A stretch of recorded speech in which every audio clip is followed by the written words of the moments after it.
6 girls born on the 6th day of the 6th month.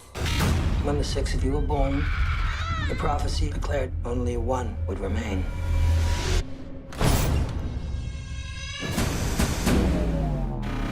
She would become the devil's hand. Film की शुरुआत 1994 के समय में एक एमिश समुदाय के एक डरावने घर से होती है, जिसे समुदाय के लोगों ने अनजान कारण से घेरा होता है। और मूवी का सीन घर की तरफ मुड़ने के बाद हमें इसके कारण का समझ आता है, क्योंकि आज साल का 6वां महीना और 6वें दिन समुदाय की 6 एमिश महिला ने अपने अपने गोद से एक बच्ची को जन्म देते हैं, जो उनके लिए अपशगुन की निशानी है, क्योंकि उनके एल्डर्स का मानना है कि कई वर्षों पुरानी एंटीक्राइस्ट प्रोफेसी सच साबित हुई कि साल के 6वें महीने और 6वें दिन जब 6 बच्ची जन्म देंगी तो उनके 18 वर्ष पूरे होने पर सेटन उनमें से एक को अपना प्रमुख द डेविल्स हैंड चुनेगा और बाकी सारे मारे जाएंगे। एल्डर बीकन को इसका पता चलने पर निर्दय उन मासूम को जिंदगी जीने देने से पहले ही मारने पड़ता है, पर उनमें से एक के पिता जेकब, जिन्हें प्रोफेसी सिर्फ एक अंधविश्वास लगता है, वो एल्डर बीकन के विचार के खिलाफ जाकर उन्हें अपने मकसद में कामयाब होने नहीं देते। पर उन 6 महिला में से एक भगवान की कट्टर भक्त अपने बेटी को सेटन के भेंट चढ़ाने से पहले ही निर्दय उसे जन्म देते ही मासूम की जान ले लेती है और खुद भी भयंकर पाप को अंजाम देने के बाद खुद की जान ले लेती है। इसके बाद फिल्म लगभग 18 साल आगे मुड़ जाती है, जब उन 6 में से बची 5 बच्चियां जेकब की बेटी मेरी, रूथ, सैरा, एबी और हैना कुछ ही दिन में 18 साल की होने वाली होती हैं और वो उनकी प्रोफेसी से बिल्कुल भी अनजान है और उन पर एल्डर्स की हर पल नजर बनी रहती है और समुदाय के लोग उन्हें अलग ही नजर से देखते हैं। उन्हें कुछ भी करने से पहले माँ बाप या एल्डर से अनुमति लेनी पड़ती है, इसलिए वो उनसे छिपकर ही अपने मन की करना पसंद करते हैं। इसीलिए गाँव से दूर झील में खेलने के इरादे से वो एल्डर्स को बिना बताए चले जाते हैं। पर फिर तभी मैरी को कोई दौरा पड़ते ही वो अब पानी में डूबने लगती है। उसे अजीब अजीब विजन्स नजर आने लगते हैं। भाग्य से शहर में रहने वाला ट्रेवर की उस पर नजर पड़ जाती है और वो सही समय पर उसे डूबने से बचा लेता है। मेरी को समझ नहीं आता कि आखिर उसे क्या हुआ था, पर वो सभी किसी को भी इसके बारे में ना बताने का तय करते हैं, वरना एल्डर्स को पता चलने पर कि वो उन्हें बिना बताए यहाँ आए तो उनकी खबर ली जाएगी। इसलिए सभी अपने अपने घर निकल जाते हैं। पर हैना के घर पहुँचने पर उसे शेल्टर हाउस से किसी की भूतिया पुकार सुनाई पड़ती है और फिर वो अचानक में ही उस पर वार कर बैठता है। हैना तुरंत जान बचाकर भागने की कोशिश करती है और उसे जल्दी समझ आता है कि वो सहाया अब भी उसके पीछे पड़ा है, जिससे छिपने के लिए वो करीब के कुएं में रस्सी के बल पर उतर जाती है, पर वो उसे वहाँ भी ढूंढ निकालता है। हैना उसके चंगुल में ना आए इसलिए रस्सी काटने की कोशिश करती है, पर वो हैना को बालों से धर लेता है और निर्दयता से उसकी जान ले लेता है। मैरी यहाँ हैना के बारे में बेखबर, उसकी सौतेली माँ रेबेका उसे जरा भी पसंद नहीं करती, क्योंकि उसे डर है कि कहीं वो ही डेविल की चोजन वन तो नहीं है। हमें यहाँ पता चलता है कि 5 साल की उम्र में ही मैरी की माँ चल बसी और अब उसके पिता ही उसके लिए सब कुछ है। वहीं मैरी के साथ अजीब दौरे थमने का नाम नहीं लेती, क्योंकि देर रात के समय सिर्फ उसे ही पूरा घर कपकपाते महसूस होता है और फिर चारों तरफ से खून की बूंदें बहने लगती है। पर होश में आने पर वो बस उसका एक बुरा सपना निकलता है। हमें अब समझ आता है कि एमिश समुदाय के लोग अपने पूर्वजों की बिलीफ पर जान से भी ज्यादा विश्वास करते हैं, इसलिए आज भी वो अपने पूर्वजों की तरह रहना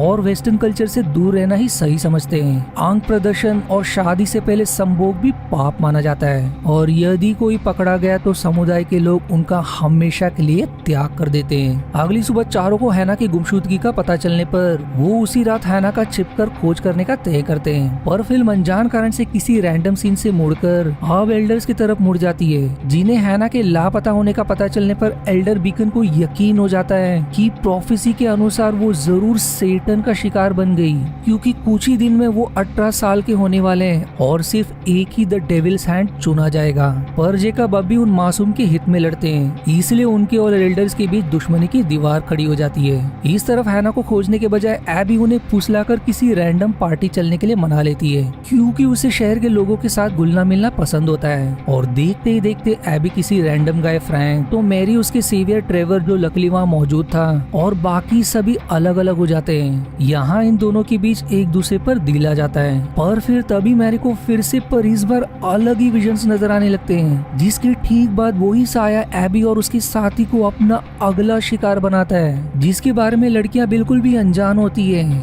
और अगले दिन एल्डर बीकन को एबी के लापता होने का पता चलने पर उन्हें अब यकीन हो जाता है कि डेविल ने उनके समुदाय में प्रवेश कर लिया है। दरअसल वो समुदाय के लोगों को मनाने की कोशिश में है कि उन्हें उन सारे लड़कियों को 18 साल की उम्र होने से पहले ही मार देना चाहिए, पर हर बार जेकब उनके बीच आ जाता है। वहीं उसी रात जेकब को अपनी बेटी की भी चिंता होने लगती है, इसलिए वो उसके भले के लिए फाइनली उससे प्रोफेसी के बारे में रिवील करते हैं, पर वो उसे भरोसा दिलाने में सफल हो जाते हैं कि ये सब अंधविश्वास है और उसे इस पर यकीन नहीं करना चाहिए। पर कहीं ना कहीं उनकी बातें मैरी को लग जाती है, क्योंकि अब उसे कई बार एल्डर बीकन की उसकी जान लेते नाइटमेयर्स नजर आते हैं। पर घर लौटते वक्त मैरी को एबी और हैना की लाश मिल जाती है, जिसे देखकर डर के मारे वो तुरंत सबसे पहले सहरा से मिलती है। सहरा के पिताजी अजीब ही बर्ताव करते हैं और वो बिना वार्निंग अपनी बेटी से माफी मांगने के बाद खुद की ही वहीं के वहीं जान ले लेते हैं। कुछ देर बाद हमें समझ में आता है कि उन्होंने ऐसा क्यों किया, क्योंकि एल्डर बीकन उन्हें ये यकीन दिलाने में सफल रहे कि यदि वो चाहते कि उनकी बेटी सेटन का शिकार ना बने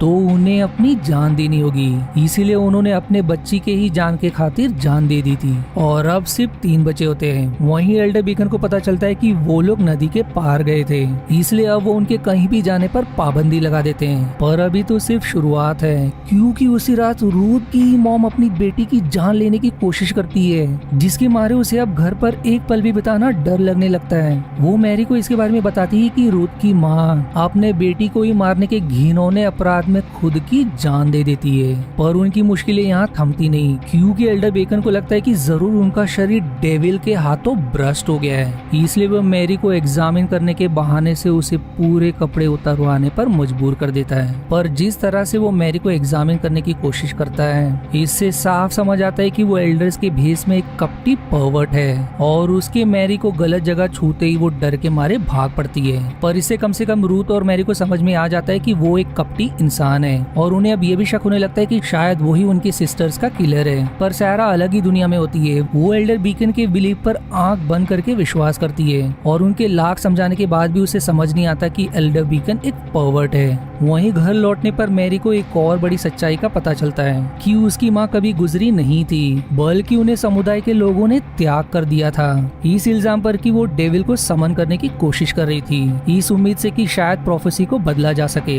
और वो अब भी जिंदा है और गांव के करीब ही रहती है। दूसरी तरफ रूथ शेरिफ को रिपोर्ट करके एल्डर बीकन को एक्सपोज करने की कोशिश करती है कि वो ही उनकी सिस्टर्स का हत्यारा है। पर इससे एल्डर बीकन और भी तिलमिला जाते हैं और वो सबके सामने उसे हमेशा के लिए उसे त्याग करने का सजा सुनाते हैं और जो भी उसे पनाह देगा उसका भी हमेशा के लिए त्याग कर दिया जाएगा, जिनके खिलाफ रूथ के माता पिता भी नहीं जा पाते हैं और रूथ रोते हुए समुदाय से दूर कहीं निकल जाती है। पर मैरी अपने सिस्टर्स को ऐसे मुसीबत में नहीं दे सकती, इसलिए रात के समय में उसे ट्रैक डाउन करने के बाद वो उसके साथ मिलकर पहली बार अपने माँ से मिलने जाती है, जिससे अब एक क्लाइमेक्स रिवील होता है कि शुरुआत में दिखाया वो रैंडम सीन दरअसल वो मैरी की माँ थी, जो रिवील करती कि वो करीब रहकर उस पर नजर बनाए रखी थी। उसने उसे ले जाने और मिलने की लाख कोशिश की, पर जिद्दी एल्डर बीकन ने ऐसा होने नहीं दिया। पर जब तक माँ बेटी कुछ क्लोज मोमेंट्स बिता सके, एल्डर बीकन उनके घर पर धाबा बोलता है, इसलिए दोनों को उनके हाथ आने से पहले ही भागना पड़ता है। भाग्य से रास्ते में उन्हें ट्रेवर मिल जाता है, जो उन्हें रात बिताने के लिए अपनी जगह पनाह देता है। पर अगली सुबह ट्रेवर के पिता, जो एक शेरिफ है, उन्हें पता चलने पर कि उसने एमी समुदाय के लोगों को अपने घर पे पनाह दी है, तो वो एकदम भड़क जाते हैं, क्योंकि वो ही उन हत्या का केस संभाल रहे हैं। इसलिए वो मैरी और रूथ को एज अ विटनेस अपने कस्टडी में लेने का तय करते हैं। पर तब तक दोनों को इसका पता चल जाता है और वो फिर से वहाँ से भी भाग निकलते हैं और उनके पास कहीं भी जाने का जगह नहीं होता,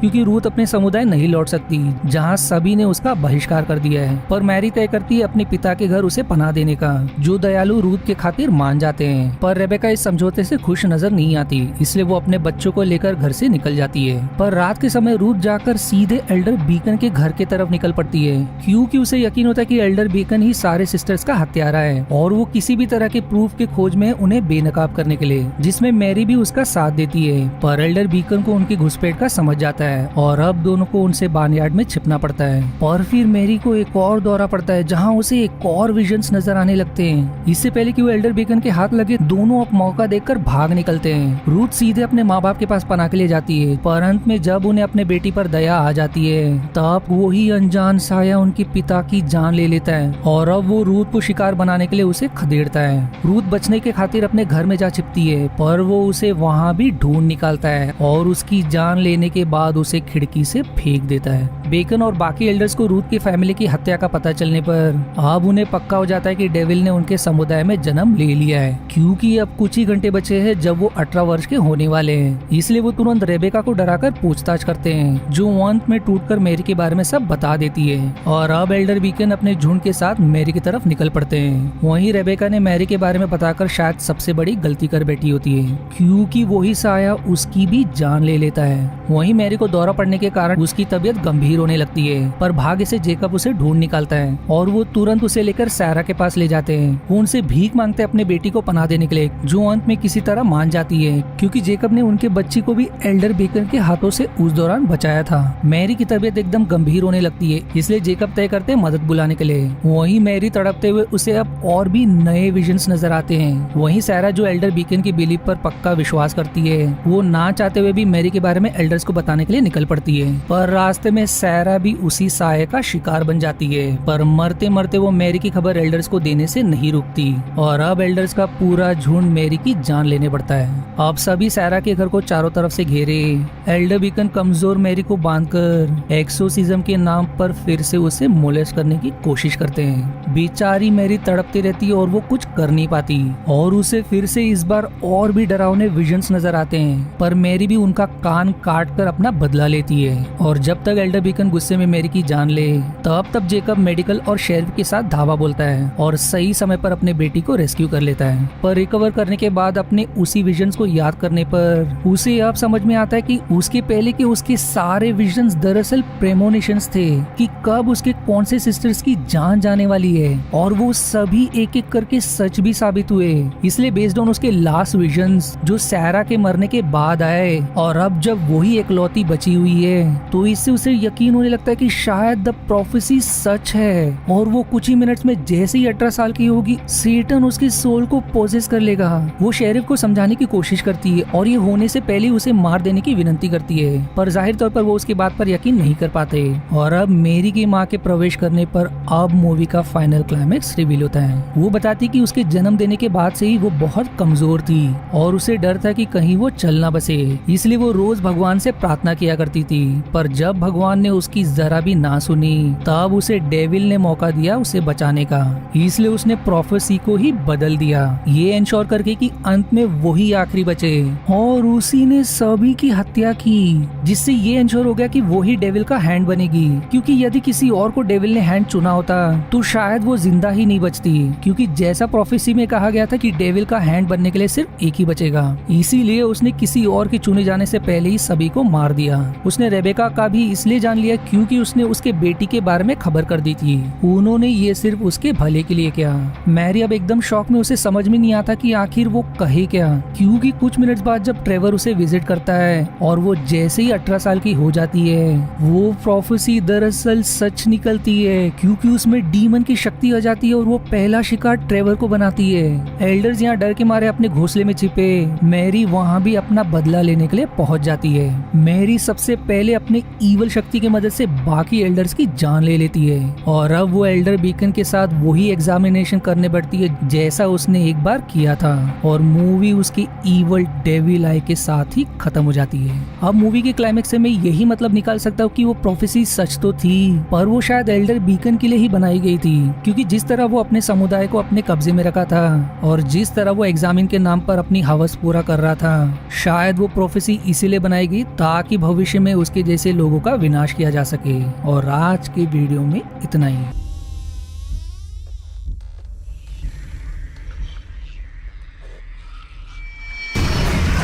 वीडियो अगर पसंद आए तो दोस्तों प्लीज लाइक जरूर करना, और अगर आपको ऐसी ही इंटरेस्टिंग एक्सप्लेनेशन देखनी है तो सब्सक्राइब करना ना भूलना, और अगर आपके पास कोई सुझाव हो तो कमेंट करना ना भूलिएगा। मिलते हैं अगली बार एक और एक्सप्लेनेशन में, तब तक के लिए धन्यवाद दोस्तों।